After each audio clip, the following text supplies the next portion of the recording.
Bonsoir mesdames, bonsoir à vous également messieurs. Bienvenue dans cette énième édition de la question d'actualité sur les antennes de Flash Média. Au menu de cette question d'actualité, l'élément de reportage, un envoyé spécial et quelques invités. Il s'aide de signaler que la tentative d'éradiquer la délinquance juvénile a mal tourné dans la province du Lualaba. Alors tout le monde en parle, tant la presse nationale qu'internationale. Il y a eu des bavures tellement regrettables. Dans un point de presse, le gouverneur par intérim, Madame Fifi Masuka Saini, a tenté d'élucider la situation. Alors, juste avant de prendre avec moi sur ce plateau quelques invités, un membre de la Commission nationale des droits de l'homme, un membre du Conseil provincial de sécurité de la province du Lualaba et un membre de la société civile à qui je suis justement en train de dire bonsoir. Bonsoir, monsieur. Eh bien, juste avant de prendre l'intervention de ce quelques invités, nous prenons tout d'abord cette présentation de la province. La présentation de la province et l'historique avec Abigail Osomba et nous revenons juste après cet élément. En République démocratique du Congo, administrée territorialement par M. Hippolyte Kalenga Ampoyo Moulopwe, c'est une localité chef-lieu du territoire éponyme de la province du Haut-le-Mami. Elle est située sous la route nationale 1, en 205 km au nord-ouest du chef-lieu provincial Kamina. Sa superficie est de 13 400 km² et une population évaluée à plus ou moins 483 913 à raison de 36,1% d'habitants par km². L'accroissement annuel est estimé à 3,89%. La localité a le statut de commune rurale de moins de 80 000 électeurs. Elle compte 7 conseillers municipaux en 2019. Le territoire est constitué d'une chefferie divisée en 15 regroupements. Le recensement date de 1984. En son sein, la province du Haut-le-Mami compte 5 territoires, à savoir Bukama, Kabongo, Malembankulu, Kanyama, Kamina, qui est le chef-lieu de la province du Haut-le-Mami. Dirigé par Mme Isabelle Yumba, elle est gouvernante le vendredi 6 mai 2022. Elle a remplacé à ses postes Kabamba Ilunga Badame, qui, depuis plus d'une année, a assumé l'intérim de Marcel Lengue Massangou et de son vice de Ningandou, convaincu par l'Assemblée provinciale du Haut-le-Mami pour mauvaise gestion. Il faut signaler que cette initiative relève du président Laurent Désiré Kabila en 1997, ramener de l'obscurité à la lumière, c'est la mission que l'on peut dire de ses services nationaux depuis sa remise en scène par le président de la République, Félix-Antoine Tshisekedi, dirigé dès lors par le général Jean-Pierre Kassongo Kabouit. Pour ce faire, plus de 2500 hommes et femmes sont actuellement en formation au service national à Kanyama-Kasese, territoire de la province du Haut-le-Mami, où c'est surtout le centre pilote de cette entité spécialisée de la présidence congolaise. Le service national a justement pris les paris, certes risqué, mais combien exaltant et noble. Resocialiser, transformer le jeune Koulouna en bâtisseur utile à eux-mêmes et à leur nation. D'autant plus que la province du Haut-le-Mami a une grande vocation agricole et une vocation minière. Ils apprendront donc le métier d'agriculture, de maçonnerie et de menuiserie. Monsieur Alphonse Gloire, je rappelle que vous êtes membre de la Commission nationale des droits de l'homme de la province du Lualaba.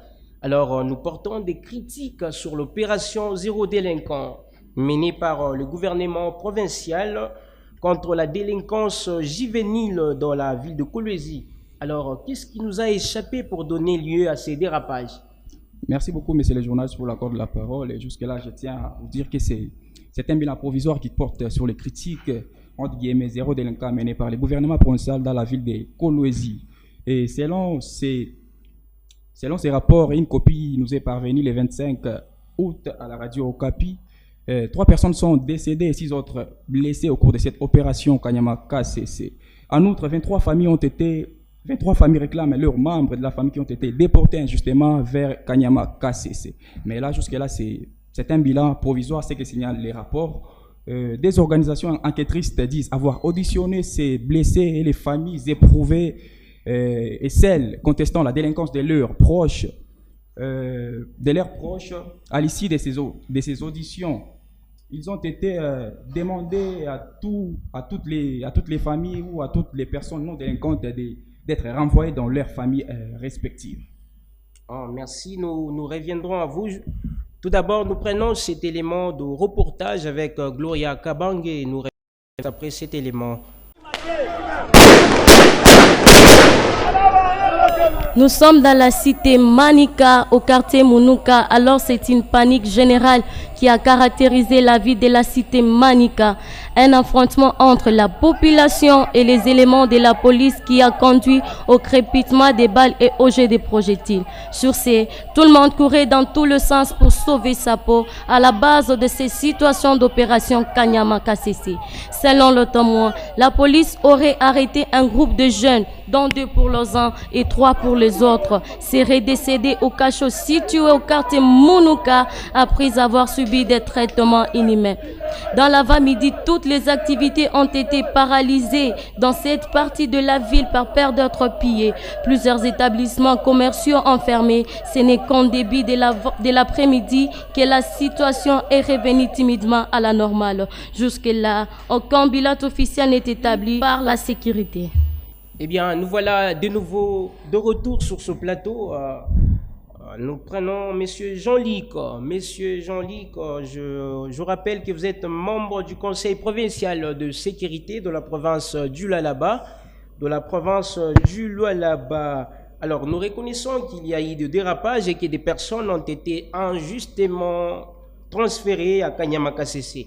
Alors, il y a eu de nombreux dysfonctionnements qui ont abouti au drame tellement déploré. Alors, nous voulons bien avoir votre position de fait en tant que membre du Conseil provincial de sécurité de la province du Lualaba. Merci beaucoup, monsieur les journalistes, pour l'accorder la parole. Je tiens d'abord à rappeler que l'initiative elle-même n'est pas mauvaise. L'initiative est très bonne. D'ailleurs, ça n'a pas commencé aujourd'hui. Ça a commencé depuis des années 1900 sous M. Laurent Désiré Kabila. Mais ce que nous déplorons dans notre province du Lualaba, c'est le mode opératoire. Le mode opératoire n'a pas été bon. Car les critères même pour déterminer les enfants... S'il vous plaît, par mode opératoire, vous sous-entendez quoi? Donc, je peux dire qu'il la façon de procéder. La façon de procéder. Oui. Il y a eu ce qui est vrai, la brutalité dans cette opération. Nous avons vu des enfants, des parents, des jeunes sans distinction qui ont été arrêtés. Comme pour dire, il s'agissait d'un enrôlement tellement forcé. Oui, c'était vraiment forcé. Il y a même des images qui circulent partout. Là, on est en train de forcer les mamans à entrer dans l'avion. On est en train d'arrêter les enfants de moins de 5 ans. Et quand nous avons essayé de poser la question à ce qui concerne ces enfants-là de moins de 5 ans, où on les amenait au juste, on nous a dit qu'on les amenait dans des maisons d'accueil, telles qu'à Mama Tabita. C'est-à-dire la catégorie des enfants qu'on arrêtait, ceux de moins de 5 ans. On arrêtait également des enfants de moins de 5 ans. Exactement. Oh. Oui, ils nous ont dit qu'on les amenait dans des maisons d'accueil, telles qu'à Père Dania et Mama Tabita. Mais l'orphelinat Mama Tabita, si vous suivez bien, ils sont en train de se plaindre chaque jour qu'ils n'ont pas assez de moyens pour abriter ces enfants-là. S'il vous plaît, c'est-à-dire la catégorie des enfants, ceux de moins de 5 ans, ils ne vont pas à Kanyama Kasese, on les amène dans des maisons d'accueil. Oui, exactement. On les amène dans des maisons d'accueil, pas à Kanyama Kasese. Mais il faut aller voir dans quelles conditions ces enfants-là vivent là-bas. On les arrache dans leurs familles respectives pour les amener dans des maisons d'accueil. Vous ne voyez pas que c'est aussi une façon de les amener dans la rue? Pour nous qui vivons dans la province du Lualaba, je peux vous rassurer ici, messieurs les journalistes, que beaucoup de jeunes gens sont occupés. Ils ont quelque chose à faire, ils ont des travails et beaucoup de jeunes gens vont dans des mines. Vous pouvez aller voir à Kamoa ou à Kasaf Mining, vous trouverez qu'il y a beaucoup de jeunes gens. On ne refuse pas, il y a des délinquants, on peut les trouver dans certains coins de la ville, mais ce n'est pas quand même un nombre exagéré comme dans la ville de Kinshasa ou ici à Lubumbashi. Il y a même des morts qui ont été enregistrés. On est en train de dire que ce sont des Koulouna qui se sont massacrés, ceci, cela, mais non, monsieur le journaliste. S'il faut l'admettre, ces gens-là prennent ces substances pendant tout ce temps. Mais ils ne meurent pas. Comment ils vont mourir seulement le jour où se déroule l'opération Kanyama Kasese, monsieur le journaliste? Et par là, vous accusez les gouvernements d'avoir un mauvais fonctionnement dans l'opération Zéro Délinquant. Oui, Exactement, monsieur les journalistes. Merci, monsieur Jean-Luc. C'était l'intervention d'un membre du Conseil provincial de sécurité de la province du Lualaba. À présent, nous prenons notre envoyé spécial. Nous avons dépêché un envoyé spécial de la province du Lualaba. Aris Depaul, bonsoir. Aris Depaul, vous êtes déjà sur terrain de la province du Lualaba. Vous nous faites-nous voir les contenus de ce qui se passe là-bas. Bonsoir à vous mes chers, bonsoir à tous. Nous sommes dans la province du Lualaba, précisément dans la ville de Kolwezi, où au total 200 jeunes du délinquant sont transférés à Kanyama KCC en mission de service national. Et la gouverneure aïe de la province du Lualaba, citant Madame Fifi Masuka Saini, qui est en train d'espérer les bretelles pour une mission qu'elle qualifie de réussie. Et en même temps, c'est ce qu'était en train de dire monsieur Jean-Luc sur ce plateau. Les jeunes, quant à eux, ils ont peur de pavaner dans les rues de la ville comme ils l'ont toujours fait d'habitude. Autre chose qu'il faut souligner, c'est la CNDH, entendue par la Commission nationale des droits de l'homme, qui est sortie de son silence pour féliciter le gouvernement provincial du Lualaba dans la mesure où cette opération Lualaba Zéro Délinquant vise à éradiquer le taux de criminalité le plus longtemps décrié dans cette partie du pays. Et toutefois, il condamne les arrestations arbitraires de la police qui est en train d'œuvrer dans ce secteur. Selon les affirmations que nous avons sur place, on n'a pas tenu compte de qui que ce soit. Il fallait juste avoir la malchance pour être campé par ces policiers. Et on nous rappelle encore que les jeunes, même étudiants et élèves, sont transférés là-bas, même des jeunes, donc des parents qui ont de familles, qui ont laissé leurs enfants, se voient être acheminés vers Kanyama KCC. Sans crainte aucune, la société civile du Lualaba est sortie de son silence pour pointer le droit accusateur sur le président de la CNDH.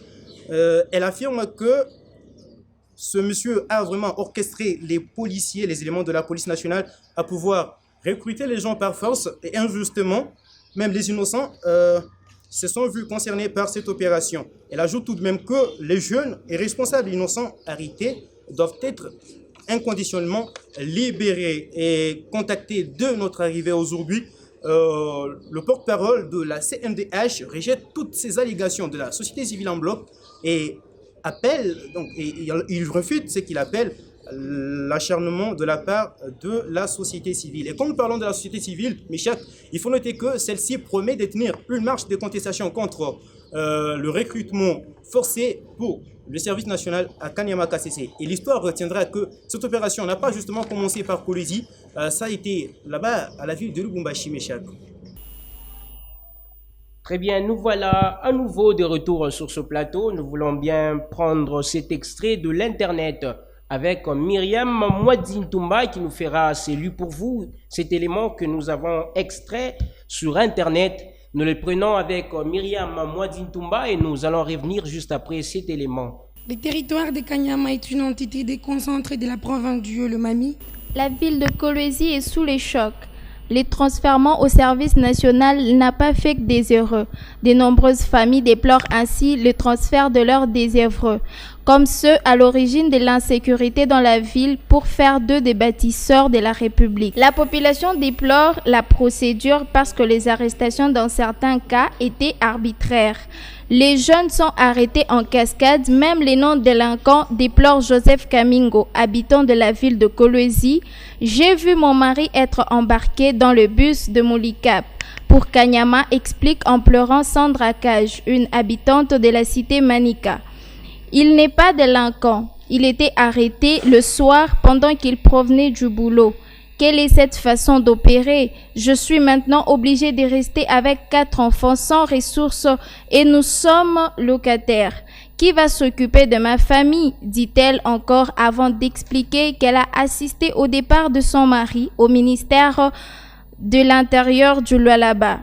Il faut dire que ces interpellations créent également la psychose. Depuis hier, par exemple, il est difficile de croiser des jeunes. Tous ont peur. Même constat fait le matin du jeudi 4 août sur plusieurs axes de la ville de Kolwezi. Car selon les habitants de cette ville, les critères pour déterminer les délinquants n'ont même pas été respectés. Vieux, petits, enfants, parents, sans aucune distinction. Il suffit d'avoir les cheveux longs ou avec un pantalon jeans déchiré pour être embarqués.